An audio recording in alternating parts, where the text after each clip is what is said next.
acompanhe comigo a leitura, Atos capítulo 12, a partir do versículo 1. Eu já preguei uma outra mensagem nesse texto, mas agora nós temos uma releitura daquilo que Deus nos deu. Atos 12, versículo 1 diz assim: por aquele tempo mandou o rei Herodes prender alguns da igreja e os maltratar, fazendo passar a fio de espada Tiago, irmão de João. Vendo ser isto agradável aos judeus, prosseguiu também prendendo a Pedro, e eram os dias dos pães asmos. Tendo feito prender, lançou no cárcere, entregando a 4 escoltas de 4 soldados a cada uma para guardarem, tencionando apresentá-lo ao povo depois da Páscoa. Pedro, pois, estava guardado no cárcere, mas havia oração incessante a Deus por parte da igreja a favor dele. Quando Herodes estava para apresentá-lo naquela mesma noite, Pedro dormia entre 2 soldados, acorrentado com 2 cadeias, e sentinelas à porta guardavam o cárcere. Eis, porém, que sobreveio um anjo do Senhor. Deus abriu os céus, mandou um anjo, e uma luz iluminou a prisão.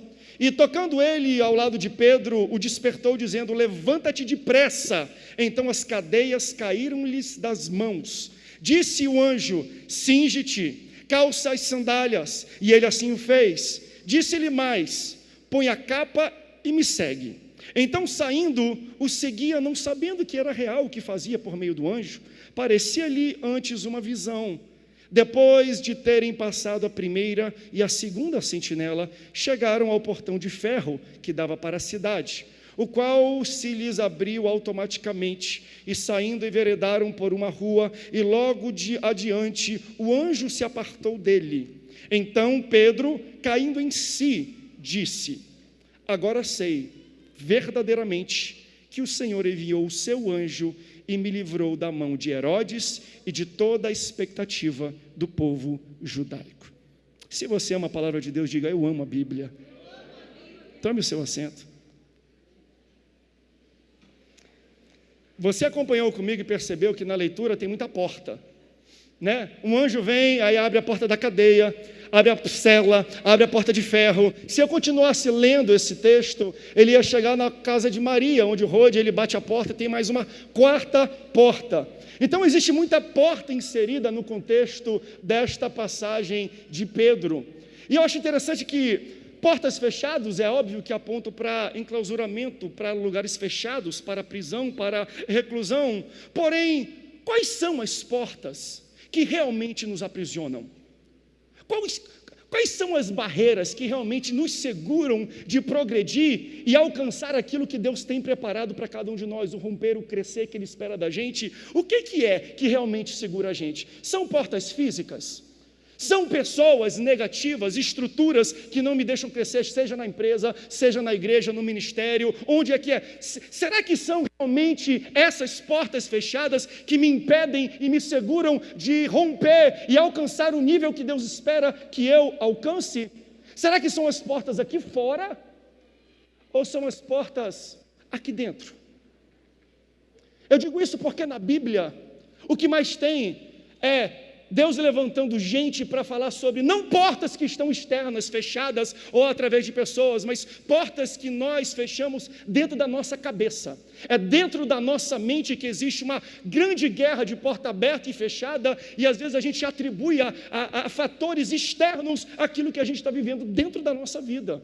O profeta Isaías, no Antigo Testamento, já falava um pouco sobre isso. Isaías capítulo 43, olha o que diz: não vos lembreis das coisas passadas, nem considerais as antigas. Eis que eu faço uma coisa nova, agora está saindo à luz, porventura não percebeis? Eis que porei um caminho no deserto e rios no ermo. Deus levanta um profeta do Antigo Testamento. E entenda você que profeta, ele remete para o futuro. Eu não vou chegar aqui como profeta na sua vida e dizer assim: o seu ano de 95 será o melhor ano da sua vida. 2020 vai ser um ano espetacular para você. Eu não profetizo de coisas do passado, porque profetas não falam acerca de coisas do passado. Deus levanta profetas para falar acerca de coisas do futuro. Mas aqui eu vejo Deus levantando Isaías para tratar situações do passado. Ele está falando: ei, esquece as coisas que passaram. Não considereis as coisas antigas, porque as coisas que às vezes nos seguram de romper, de crescer, de multiplicar, de chegar num nível a mais, de abrir uma porta, não são as barreiras, não são os gigantes, não são os enfrentamentos que estão no nosso futuro, na nossa frente. O que Isaías está falando é, o que está prendendo você são coisas do passado, coisas mal resolvidas, portas que foram trancadas lá atrás, e por causa de situações lá atrás, vocês não conseguem andar para frente. Davi passou por isso. Davi era muito bom em detonar e destruir e derrubar gigante, desde que o gigante estivesse na frente dele e fosse físico, mas os gigantes internos foi que derrubaram Davi. Ele não sabia lidar com os gigantes na sua mente, na sua cabeça, dentro de si, ele não sabia, estava mal resolvido com isso. Então Deus levanta Isaías para falar. Davi passa por isso, João Batista passa por isso. Entenda que João Batista, no início da sua vida, e quando eu digo início, é o pré-natal dele, e o fim da vida, ele passa por essas situações de questionamento e de portas não externas, mas internas. João Batista recebe o batismo com o Espírito Santo pré-natal. Enquanto ele está na barriga da sua mãe Isabel, ela vai falar com Maria, mãe de Jesus. Como ele ouve a voz de Maria, ele começa a pular dentro da barriga da sua mãe. A sua mãe recebe o Espírito Santo, ele é batizado com o Espírito Santo. Olha que interessante. Enquanto João Batista está preso, enclausurado na barriga da mãe dele, ele reconhece Jesus. Mas no fim da vida dele, ele está preso na prisão de Herodes. E Herodes quer cortar a sua cabeça. E aí ele começa a questionar Jesus. Preso na barriga da mãe, ele não questiona. Inconsciente, ele não reclama, ele não tem reservas. Mas consciente, velho, maduro, mas preso numa prisão, ele começa a ter dúvidas, questionamentos, inseguranças. Ele manda discípulos até Jesus, e olha o que os discípulos dizem para Jesus. Jesus está curando o povo, e os discípulos chegam e falam assim: Jesus, João Batista nos enviou aqui. E ele mandou perguntar para o Senhor se tu és mesmo o Messias que havia de vir, ou se ele deve esperar outro Messias. Enquanto ele é inconsciente, ele reconhece o poder de Deus. Quando ele está preso na barriga da mãe, ele sabe quem Jesus é, mas quando ele está preso numa cadeia, ele parece que perde a noção de quem Jesus é, do poder de Jesus sobrenatural dele. Aí alguém vai dizer: pastor, é claro, ele está preso, ele está numa situação de pressão, talvez ele esteja fora de si. Mas o que eu quero apresentar para você aqui de fato é: João Batista está preso muito além das algemas e da cela onde ele está colocado. As prisões que mais me preocupam na vida de João Batista, ao questionar o poder de Jesus, não é a cela física, mas são as prisões aqui de dentro. As prisões que nos fazem questionar quem Jesus é. Qual é o nosso potencial? Para que Jesus nos criou? Por que eu estou aqui? E nós começamos a ficar presos, não em prisões físicas, porque tem muita gente que está lá em Bangu 1, preso, mas entendeu que Deus enviou, Deus guardou ele, está preso, está pregando e está desempenhando o chamado dele dentro de uma prisão. Ele pode estar preso fisicamente, mas ele está liberto e livre aqui, mentalmente, na cabeça. Mas muita gente hoje vive em liberdade e não consegue romper, crescer, fluir, porque a prisão não está fora, gente. A pior prisão que existe é a prisão da mente, é a prisão da cabeça. Tanto que João Batista está preso nesta prisão. E qual é a maneira que ele sai dessa prisão? Quando ele perde a cabeça. Herodes manda arrancar a cabeça dele fora, e ele perde a sua cabeça. Similar ao texto que nós lemos. Porque o mesmo Herodes que arranca a cabeça de João Batista, agora persegue a igreja, prende Tiago, arranca a cabeça de Tiago, prende Pedro e quer arrancar a cabeça de Pedro. Herodes aponta para o inimigo das nossas almas, é o nosso inimigo. Então o que Herodes quer fazer? Ele quer arrancar a cabeça de Pedro, assim como ele fez com João Batista, assim como ele fez com Tiago, assim como ele quer fazer com você. Escute bem, o inimigo não está atrás do seu dinheiro, da sua casa e nem do seu casamento. O que o inimigo quer é arrancar a sua cabeça, ele quer entrar na sua mente, porque se ele tem a sua cabeça e a sua mente, ele destrói tudo. Então a nossa guerra não é uma guerra contra carne ou sangue, não é uma guerra de, ele está atacando as minhas coisas, não. O diabo quer a sua mente. Ele quer tirar o teu compromisso com Deus, ele quer te distanciar os teus pensamentos e o teu convívio de Deus. Ele não quer arrancar as suas coisas, não. A guerra não é terrena, não. Eu falei sobre isso na última pregação, não falei? De Jó, capítulo 1 de Jó. Deus permite, abre uma porta, e o diabo toca na vida de Jó, arranca os filhos, arranca as posses, arranca a saúde. Só que no capítulo 2 o diabo volta novamente. No capítulo 1 ele tira tudo isso, no capítulo 2 ele volta novamente. Por que ele volta? Porque aquilo que ele realmente estava atrás, ele não teve sucesso, ele não conseguiu conquistar no capítulo 1. Calma aí, mas o que mais ele tem para conquistar? Se tirou dinheiro, se tirou as posses, se tirou a família e se tirou a saúde dele. O que mais ele tem para arrancar de Jó? A cabeça e a sua mentalidade. Ele quer desviar Jó, ele quer tirar o compromisso, a fé de Jó de Deus. Então a guerra de Satanás contra as nossas vidas, meus irmãos, né? Entenda que ele vai atrás das suas coisas, ok, mas esse não é o fim que ele quer. Não é, isso é um meio. Ele toca na sua família, na sua casa, nas suas posses, para um dia você olhar para Deus e falar, Deus não existe, e você blasfemar contra o Espírito Santo. Mas a atividade fim de Satanás não é mexer com a sua família, é mexer com a sua cabeça. Você já ouviu numa igreja, né, que Deus luta pelo seu casamento? Amém, e luta. Mas eu posso falar uma coisa? O diabo luta por muitos casamentos também. Se você se relaciona com alguém que te afasta de Deus, o diabo é o primeiro a lutar para que dê certo esse relacionamento. E você pensando, pastor, eu fui lá na igreja, o pastor disse que o diabo está lutando pelo meu casamento. Se você se relaciona com pessoas que te afastam de Deus, que sugam a sua fé, que não te querem ver progredir na caminhada com Deus, o diabo é o primeiro a proteger este relacionamento que você tem. Meu Deus mesmo. Por quê? Qual o compromisso dele? É com o casamento? Não. Ele quer afetar a sua cabeça. Ele quer arrancar a sua cabeça dos propósitos que Deus tem. Então, se for necessário você ter sucesso com alguém errado, o diabo vai fazer de tudo para que isso aconteça. Ele vai lutar pelo relacionamento que você tem que te afasta de Deus. Diga assim, a batalha é na minha cabeça.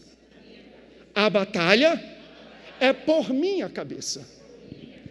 2 Coríntios, capítulo 10, versículo 3, diz assim, pois embora...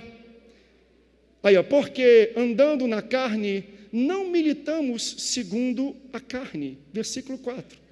Porque as armas da nossa milícia não são carnais, mas sim poderosas em Deus para a destruição de fortalezas. Versículo 5. Destruindo os conselhos e toda a altivez que se levanta contra o conhecimento de Deus. Então, como é que a gente luta com essa arma? Levando cativo todo entendimento e obediência a Deus. Gente, a guerra de Satanás é por isso aqui, ó.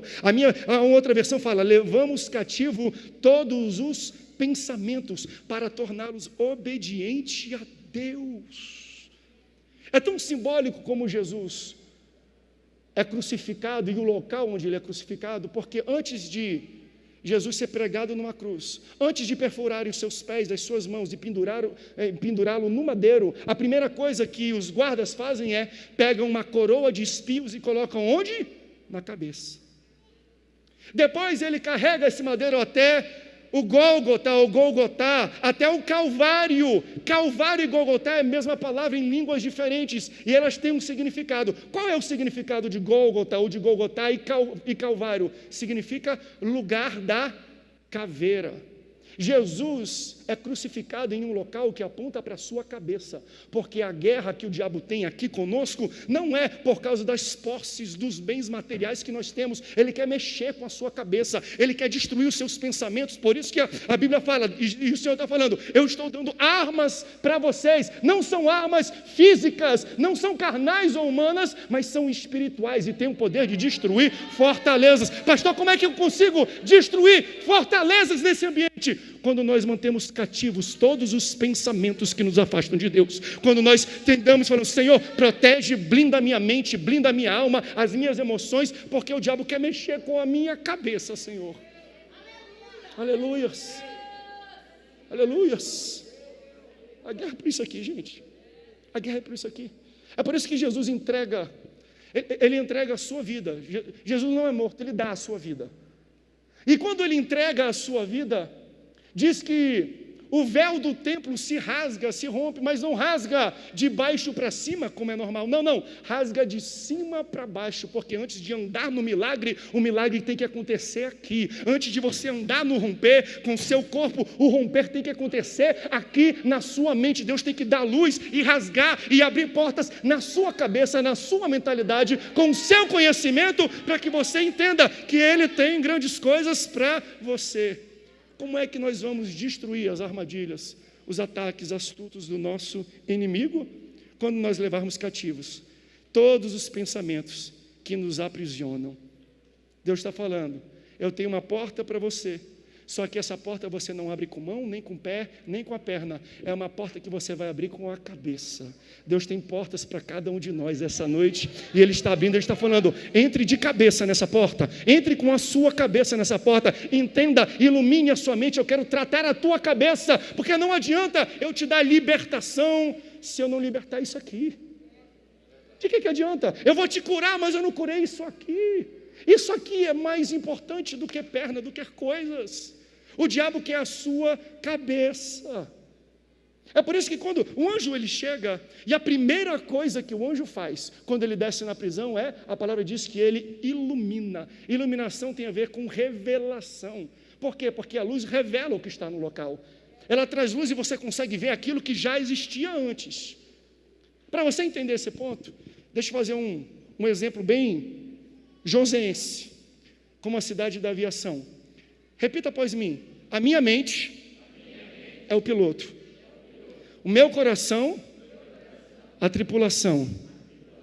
E o meu corpo, o avião. Quando a gente vai pegar um voo, a gente entra com um ticket. A primeira pessoa a nos receber é a tripulação. Claro que a gente vê o avião onde nós vamos voar e depois a gente entra com a tripulação. Olá, seu André, seja muito bem-vindo. Hoje será um voo muito bom. Você aceita um headphone aqui? Aceito, muito obrigado. Fica à vontade. A gente senta daqui a pouco, e eu sei que tem pessoas que trabalham na área da aviação, não quero passar vergonha aqui, mas eu acho muito interessante, são muito felizes. O senhor quer que ajude a guardar a sua bagagem de mão? Guardam lá em cima, são muito amorosos, muito queridos. Num certo momento eles falam, atenção para o procedimento de segurança. Você tem aí um cinto, afivele seu cinto, puxando pelas extremidades. Quando passarmos por uma turbulência, máscaras de oxigênio cairão automaticamente sobre a sua cabeça. Pegue o elástico, coloque primeiro sobre a sua cabeça, depois coloque na pessoa do seu lado. Em caso de despressurização da cabine, nem sei como é que fala essa palavra, vai aparecer, e se cair o negócio, vai ter tobogã que vai inflar, e você pega e puxa, infla, e você conhece todos os procedimentos. E eles falam. Daí quando a gente atinge uma altitude de cruzeiro, 30 mil pés, não é isso? Atingiu 30 mil pés, aí chega lá, nós atingimos a altitude de cruzeiro de 30 mil pés, dentro de 3 horas, nós estamos saindo do aeroporto de São José dos Campos, direto para o aeroporto de Valdecães, em Belém do Pará, um voo de 3 horas, curta a multimídia interna, daqui a pouco os comissários passarão pelas cadeiras, oferecendo para você bebidas e comidas, eles chegam, o senhor deseja o quê? Eu falei, eu quero um suco gelado, não temos, apenas água, uma água gelada, só temos água quente, obrigado, me dá uma água quente. E você quer comer o quê? Me dá um sanduíche. Não temos, Senhor. Temos apenas biscoitos e amendoim. Me dá um amendoim. Um japonês, não. Só temos um com pele e sem sal. Obrigado. Me dá. Eles não cuidam bem da gente? Cuidam. É um coração. Agora, se no meio do voo, alguém da tripulação pegar aquele fone que fala com todo mundo no avião, falar assim, ó, nós da tripulação aqui conversando, a gente vai mudar de rota. Ao invés da gente ir para Valdecães e Belém do Pará, a gente vai direto para Maceió para curtir um pouco das praias lá, porque ainda está aberto, não tem lockdown. Lá em Belém o negócio está um pouco feio. Então nós vamos mudar a rota. Muito obrigado. A minha pergunta é, se a tripulação pegar o fone e anunciar que mudou de rota, o avião vai pousar em Belém do Pará ou vai pousar em Maceió? Pegadinha, hein? Deixa eu falar uma coisa para você. A tripulação não manda na rota do avião. Se o comandante, se o capitão, se o piloto do avião não disser nada, pode ter toda certeza, a tripulação pode até inventar história, pode até anunciar alguma coisa, mas se o capitão não decide, nós vamos parar com o voo lá em Belém do Pará. Sabe por quê? Porque quem manda na rota de voo É o capitão que está no cockpit.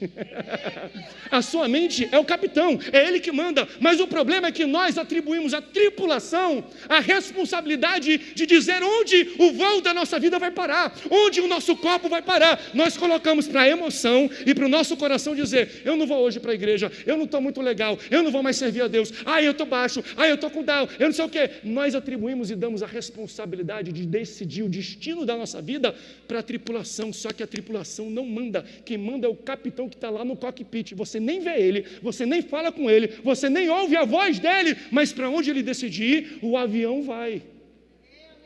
Eu estou falando para algumas pessoas aqui. É aqui que decide. Não decida coisas com o seu coração, com a sua emoção, porque emoção é volátil. Emoção uma hora quer ir para Belém, outra hora quer ir para Maceió, uma hora quer pousar, outra hora quer voar. É o capitão que está no cockpit que decide o destino que você vai levar na sua vida. Por isso, a luz precisa começar aqui, é na nossa cabeça, é no cockpit. É aqui que começa o que vai iluminar o resto do corpo, a alma, o espírito, é na cabeça. Porque a luz revela o que já está lá. Quando você sair do culto, vai chegar na sua casa, você vai ligar a luz, está tudo escuro, aí você vai abrir a porta e vai ligar a luz. Quando você ligar a luz, ela vai colocar móveis lá? Não, ela vai apenas mostrar, iluminar, revelar para você o que já está lá. Aleluia, Senhor, traz luz para essa igreja, Senhor, ilumina a mentalidade de pessoas aqui. O que eu quero dizer para você é que Deus já fez muitas coisas, já existem milagre, romper, livramento, já está posto. O problema é que nós temos que pedir que Deus ilumine para que você possa ver as portas que Deus já abriu para você. Você lembra do profeta Eliseu? Ele está cercado do exército inimigo, e o moço de Eliseu está aperreado, está agoniado, e agora, profeta, ele fala: calma rapaz, calma rapaz. Aí tem uma hora que o profeta não aguenta mais a aperreação do rapaz, ele fala: Senhor, abre os olhos dele para que ele possa ver. Quando Deus abre e ilumina o olho dele, ele vê miríades de anjos, um exército de anjos ao redor dele, lutando por ele. É isso que eu estou pregando para você hoje. Talvez você não veja, mas Deus já colocou um exército de anjos para lutar a sua luta. Os anjos estão na sua casa, vão contigo no teu carro, para onde você vai, eles estão com você. Peça para Deus iluminar a sua mente para você ver aquilo que já está colocado. A gente não consegue entrar por uma porta, a gente não consegue romper se a gente não vê ela. Deus, ilumina a mentalidade e a cabeça dos crentes aqui em São José dos Campos, Senhor. Mostra, Senhor, para cada um de nós que tem anjos do nosso lado e Tu já colocou portas ao nosso redor. Aí o anjo desce, ele ilumina, ele revela e ele faz algo esquisito. A Bíblia fala que ele toca, ele empurra. Em outra versão que eu vi aqui, diz bate, incomoda Pedro. Ou seja, é interessante porque é difícil a gente entender Deus afligindo um filho seu com dor, batendo nele, empurrando ele, incomodando ele.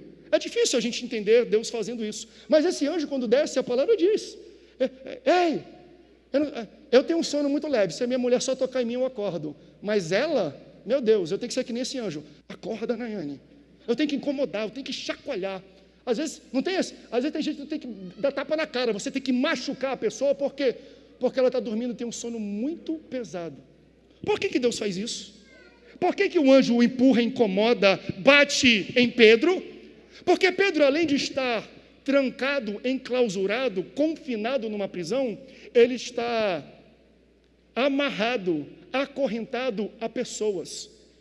E essas pessoas têm como único objetivo não deixar Pedro se mover para nada. Então entenda que ele está preso, e do lado dele, enquanto ele está preso, Deus está falando, eu estou falando sobre a mentalidade. O Espírito Santo vai falar ao seu coração: você está preso, e além de estar preso, existem pessoas do seu lado que te acorrentam ainda, porque não querem ver você se mexer, não querem ver você crescer, não querem ver você levantar e se mover. E diante de toda essa situação controversa, inconveniente, ele está confinado e amarrado por pessoas, restrito. O que ele está fazendo?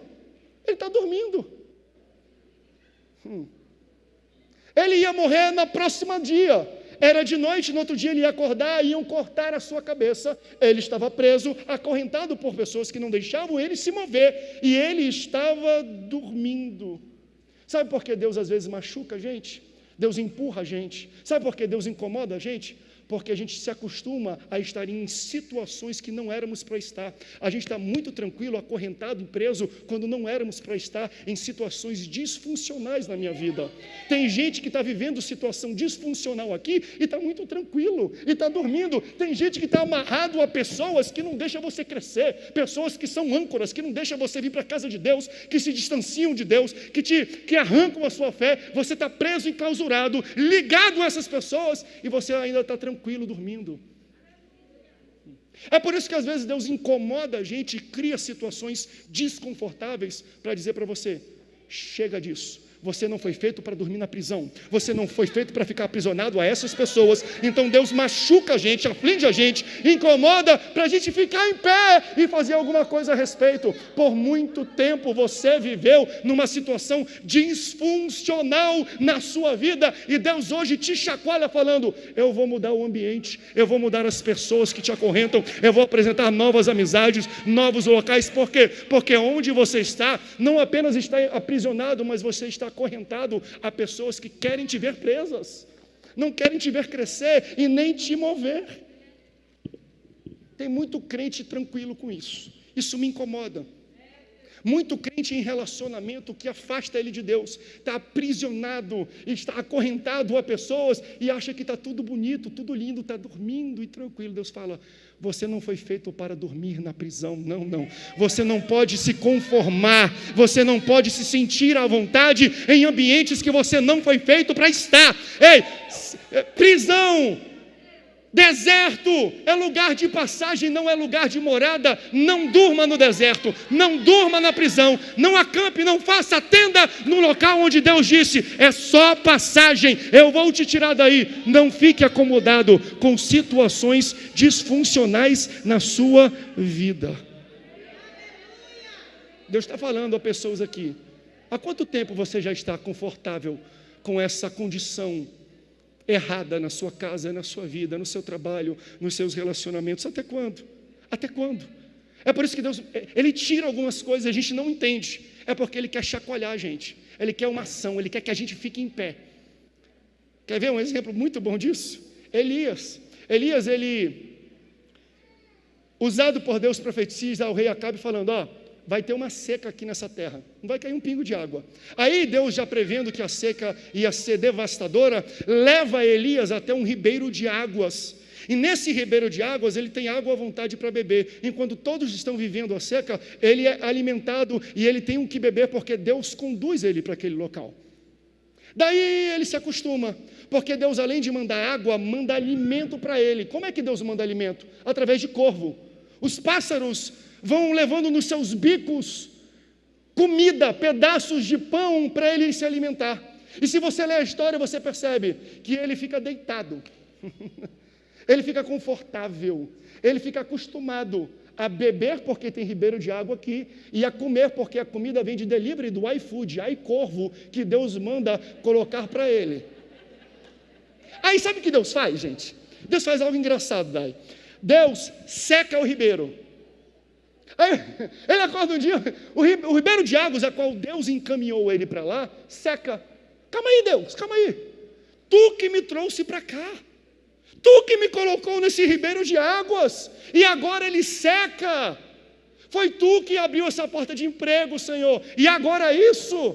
Foi tu, Senhor, na tua casa que eu conheci esse homem, e agora isso. Foi na casa de Deus, foi ela, Senhor, tu me enviou ela, eu abri a porta da minha casa, a porta do meu coração para ela, e agora isso. Meu Deus. Elias, sabe por quê? Porque você ficou muito confortável bebendo da água e comendo do alimento que o pássaro pode tomar. Sabe o que Deus está falando aqui para ele? Isso é lindo, isso é poderoso, porque Elias deita e ele bebe água e se alimenta e ele está acostumado e confortável com isso. Só que pássaro, gente, não consegue carregar pão no bico. A única coisa que o pássaro consegue carregar são migalhas de pão. O problema é que você se acostumou com migalhas, mas Deus está falando, eu tenho o pão inteiro. Não se acostume com migalha de relacionamento, com migalha de compaixão, com migalhas de pessoas. Você se acostumou com pouco, você está confortável com muito pouco. Eu tenho um banquete completo para você. Esse é o problema do homem, da nossa mentalidade. É que a gente se acostuma com migalhas quando Deus tem uma medida sacudida, tem uma medida recalcada, tem uma medida transbordante. Ele é o Deus do mais que necessário, mais do que grande, maior, superabundante é o nosso Deus. Não entenda, não se sinta confortável vivendo de migalhas, quando o teu Deus tem um banquete e o pão completo para você. Aleluias, aleluias. Deus está quebrando cadeia de mentalidade, de cabeça, de gente aqui que está acostumado, estava por muito tempo em uma situação disfuncional que te prendia, não apenas a um local, mas a pessoas. Deus está falando, largue disso, quebre isso, eu vou colocar pessoas na sua vida, eu vou te apresentar alguém que vem com um pão completo, eu vou te colocar em situações e em ambientes onde você não precisa mais esperar por migalhas. Deus não tem migalha para a gente. Deus não tem migalha para a gente. Deus não tem migalhas para a sua vida. Aleluia. Um anjo chega, ilumina, diz, empurra a corda e diz, levanta, fica em pé. Pedro, fica em pé. Se você esteve aqui semana passada, foi a mesma ordem que Deus deu para Jó. Olha aqui, como Deus está amarrando as mensagens aqui, que coisa bonita, porque Jó fica 30 capítulos questionando a Deus, perguntando a Deus, reclamando de Deus. Quando ele acaba, Deus fala, agora chegou a minha vez, quer ouvir o que eu tenho para ti, Jó? Quer ouvir quem eu sou para ti, Jó? Quero, Senhor. Primeiro fica de pé. Primeiro levanta. Deus me trouxe aqui, gente, para falar para vocês, levanta, porque Deus tem uma porta para você, Deus tem um romper para você, Deus tem uma bênção na sua vida, Deus tem um milagre, Deus tem uma libertação para você, mas você não entra por uma porta deitado, a não ser que você é aquele paralítico carregado pelas pessoas. Mas via de regra, Deus está falando assim, ó, levanta, porque quando eu abrir a porta, você precisa estar preparado. Se prepare para a porta que Deus já abriu para você. Quando vier um anjo iluminar, você vai entender que existem saídas, que existem acessos, que existem escadas, que existem pessoas que vão te levar, te encaminhar, te acompanhar até o propósito que Deus tem para a sua vida. Dá glória a Deus se você recebe isso. Deus vai abrir a porta. Ele vai. Talvez Ele já abriu, mas você não vai entrar se você não estiver em pé. Prepare-se para aquilo que Deus tem para a sua vida. Prepare-se. Eita, Jesus. Prepare-se. Então,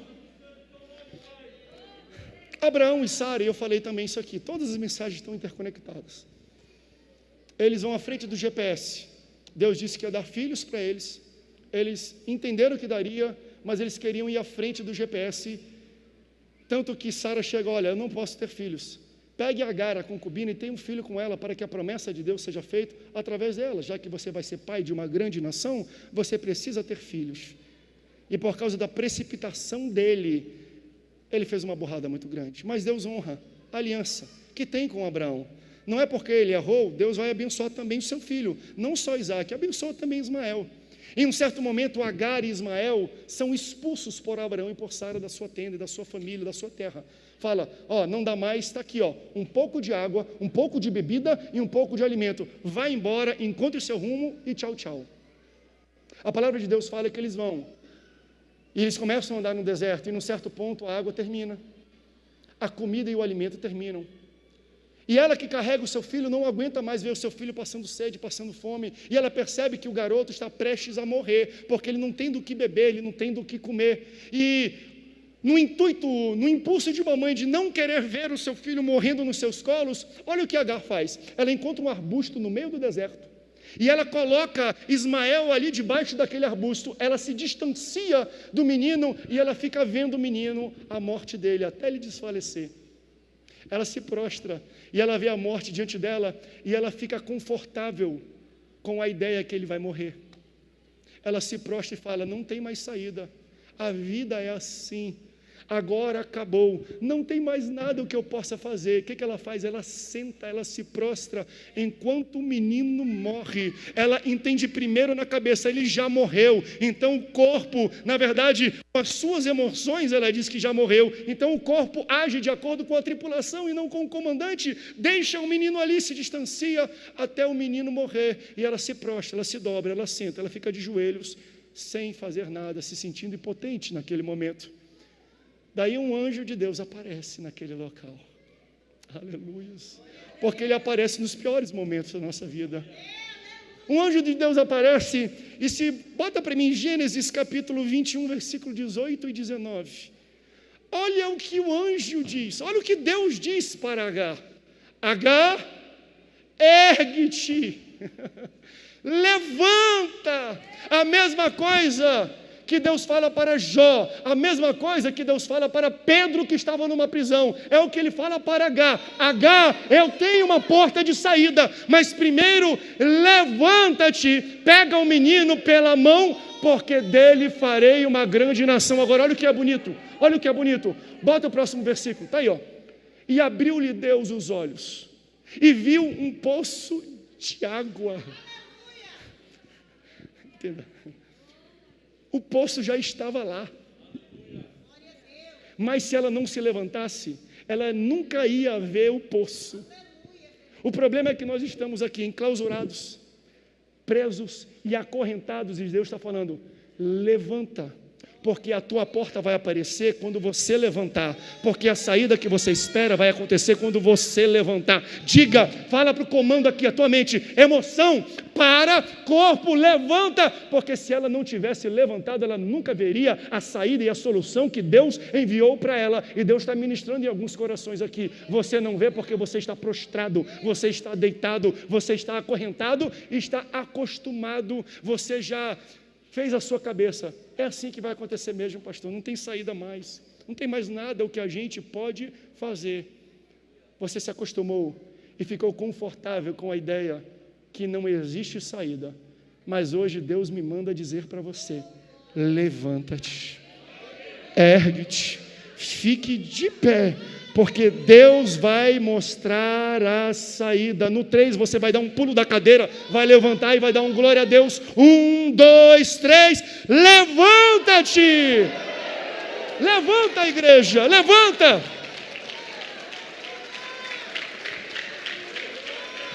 A palavra diz assim, ó: enquanto Pedro levantou, as suas cadeias caíam dos seus braços, das suas pernas e da sua mão. Fique de pé, eu já estou terminando.